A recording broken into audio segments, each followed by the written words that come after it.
What's up, everybody? Welcome back to the Team to Beat Miami Heat basketball channel. My name is Amir, and before I get into today's video, I'm on my quest to getting 100 subscribers to my channel. So if you guys could hit that subscribe button, it would mean a lot to me. So thank you for the continued support. So for today's video, of course, want to talk about every Miami Heat favorite subject this offseason, the Damian Lillard sweepstakes. So it's been relatively quiet the past few days. There hasn't been too much information regarding Damian Lillard and the Miami Heat over the past 2 days. However, a few days ago, Bleacher Report and ESPN have been continuing to regurgitate all the same information, pretty much just trying to manufacture some content when it's been quiet. So 2 days ago, I believe, there was multiple reports that came out on Bleacher Report that said the Miami Heat and the Portland Trailblazers are close when it comes to the trade package and trading Damian Lillard to the Miami Heat. So there's two separate articles that said it's close. And within that same day, a few hours later, there was an article that came out that said the Trailblazers and the Heat are not close, essentially, that the Trailblazers are unmotivated and have been disengaged. And we all know that Mickey Arison and Andy Ellsberg and Pat Riley have been playing a game of chicken or cat and mouse and just have been pretty much lowballing the Trailblazers thus far, as they're the only team that has shown direct interest and have actually tried to acquire Damian Lillard. There's been rumors that, the Celtics or even the Raptors or the Clippers or even just some other teams have shown some interest, and I don't think that's necessarily true.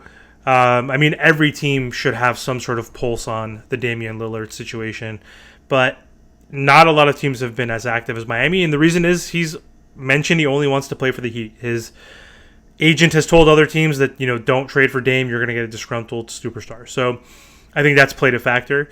And because there has not been other offers from other teams, and because he mentioned this is the only team he wants to go to, the Miami Heat have leverage, and the Trailblazers don't have leverage. And Joe Cronin is being stubborn, and so are the Miami Heat. Right now, they don't want to bid against themselves. So it is a game of chicken.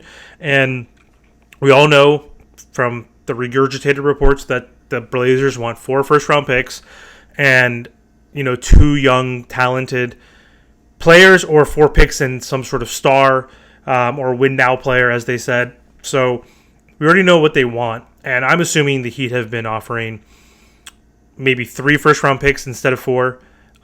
They've offered Duncan Robinson because they want to get off of his contract, and possibly just one young piece like either a Nikola Jovic or a Jaime Jaquez. But what Portland would want is 4 first-round picks, which means the Heat have 3 available. They would have to trade Tyler Hero to a third team because they don't want that redundancy, since they already have a lot of young backcourt players. So that would be the 4th pick there, which I think Miami would be fine with as long as they can get one from another team. But the Trailblazers also would want, in my assumption, would be getting both Jaquez and Jovic. So Miami, the last 2 first-round picks the Miami Heat have used, and then getting like a Caleb Martin, and maybe getting a Kyle Lowry, which is an expiring contract, as filler. So we all know that Heat are lowballing them because they have the leverage, but us Miami Heat fans are getting really anxious, and I don't know, I kind of want to get this over with, and just could we just give them one extra piece? Obviously, I don't want to trade Caleb, and both are first round picks that we've picked the last 2 years, plus the 4 picks. I think the 4 picks, so 3 for Miami, 1 for Hero, and then trading a Jovic and a Kyle Lowry, I think would do it. And if we need to throw in a Caleb Martin, then throw in Caleb Martin. Honestly, I know Dame mentioned he wants to play with Caleb here, but who cares?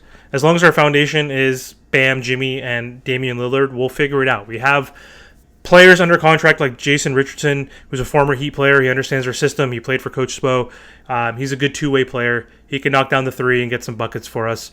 Getting Thomas Bryant as a backup big, I think, is going to be huge. Re-signing Kevin Love with his veteran presence, he can knock down the three, get us rebounds, I think is good.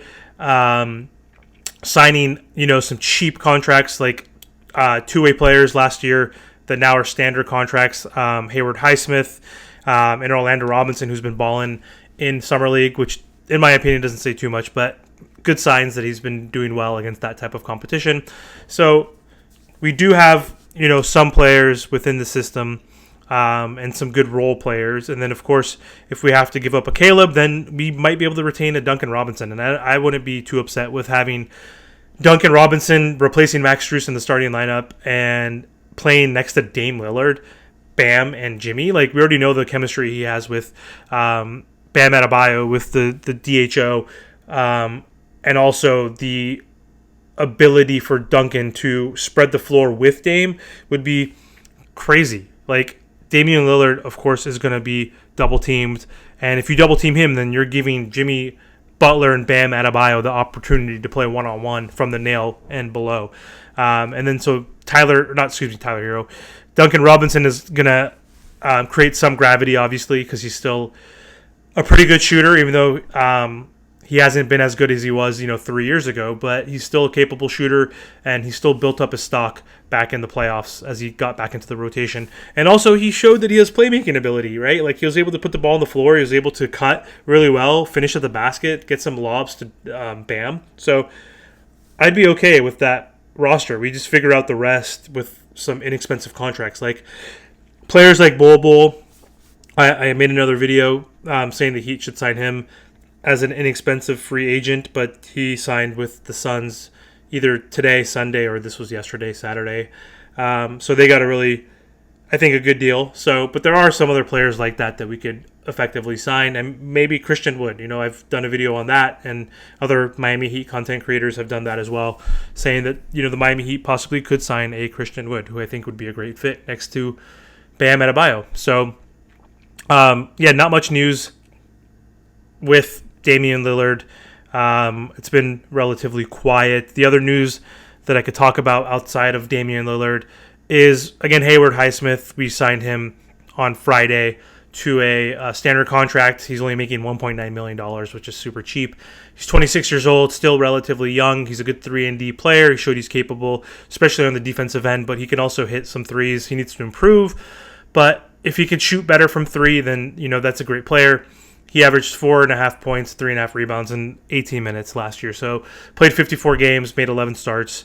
He's not bad for an undrafted player. So happy we were able to retain him for cheap.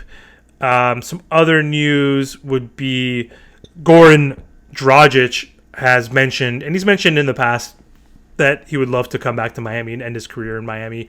He has a home in Miami. His kids go to school here. This is basically where he lives now when he's not in Europe. So he mentioned he wants to play for the Heat. I think that would be awesome, especially if we get Damian Lillard. We're not going to have any point guards on the roster, assuming that we would have to trade Kyle Lowry as part of that package. So if we do retain Kyle Lowry, I don't know, would it make sense to sign him? He is a combo guard. So perhaps we can have him on the bench in that 14th or 15th spot. But I think if we do trade Damian Lillard, or trade for Damian Lillard and get rid of Lowry, then why not sign up Dragic for the vets men, give him a couple million for a 1-year deal, and bring Gogi back home. So I would be happy for that, and I know he's good friends with Jimmy, and Jimmy would be happy to see him return home as well. Some other news that has come up would be the Utah Jazz apparently, or even the Minnesota Timberwolves could be a dark horse for potentially being the third team in the Damian Lillard trade. So both teams have mentioned that they would be possibly interested in acquiring Tyler Hero for a first-round draft pick and possibly a player. If we could get a player that is talented or young and get a first-round pick for Tyler Hero from either of those teams to facilitate a deal for Damian Lillard, I think that would be huge. So happy to see more teams are potentially interested, because we know that the Trailblazers are not going to take Hero, so we have to have a third team definitively be interested in taking on Tyler Hero and his contract. So I think that's it for this video. Wanted to keep it relatively short. The only other thing that I could bring up is that the Miami Heat had their final Summer League game and got blown out by the Denver Nuggets. So haven't been following Summer League, honestly. I watched the first game and then watched a little bit of the second game, but games are kind of boring. Not a big fan. I would be a fan if I was at Las Vegas to get the experience being in that environment, getting to see those players live and getting to be around the celebs throughout that week or that weekend. That would have been fun. But honestly, I haven't been paying too much attention. I have been paying attention to Orlando Robinson again. I've mentioned I went to Fresno State. He's a Fresno State Bulldog, so happy to see that he has been playing super well. He didn't play. Jaime didn't play. Jovic didn't play. Drew Smith didn't play. Drew Peterson didn't play. So a lot of the regs did not play in that last game. But Jamal Cain did play. He didn't do too well. He only had 9 points, a couple rebounds, and an assist. But he did have a incredible poster highlight dunk in that game. So he played really well. I think he's next up as one of the players that we can sign to a standard contract or a two-way deal, especially if we sign or trade for Damian Lillard. The other players to watch out for, I think Peterson. I think he could step in as our next undrafted white boy three-point shooter. He's got a lot of size. He's, I think, 23. I know he's 22, but he might even be 23. And the former USC product, fits that mold of like a player that's older, has played 4 years in college, and is ready to go and contribute and get some minutes and be a part of the rotation, the back end of the rotation. So he could be our next great shooter and replacement for Max Strus, but we'll see. And the other player, I guess, we need to sign a backcourt player again because we don't have anybody outside of Kyle Lowry since we lost Gabe Vincent to free agency to the Lakers. So Drew Smith and Bouye are the two that have been fighting for a spot on the roster. And out of the two, I think I like Bouye better. He seems like more of a true point guard, more of a facilitator. He's really athletic and fast. He's smaller than Smith, but I know I like his quickness. I like his athleticism, and I like that he is a true point guard. Gabe was more of a combo guard. Hero is a combo guard as well. I mean, thinking back in the past, Goran Dragic was a combo guard. So we haven't had a true point guard that was young or in their prime in a while. So Kyle Lowry obviously is outside of his prime. So I think, Bouye and Peterson are the two that I would probably look out for to join the Miami Heat's roster. So anyway, thanks again for taking time to watch this video. Again, if you can, please subscribe to the channel. I really would appreciate that. Like, comment, subscribe, provide any feedback. Thanks again for watching, and I will talk to you guys soon.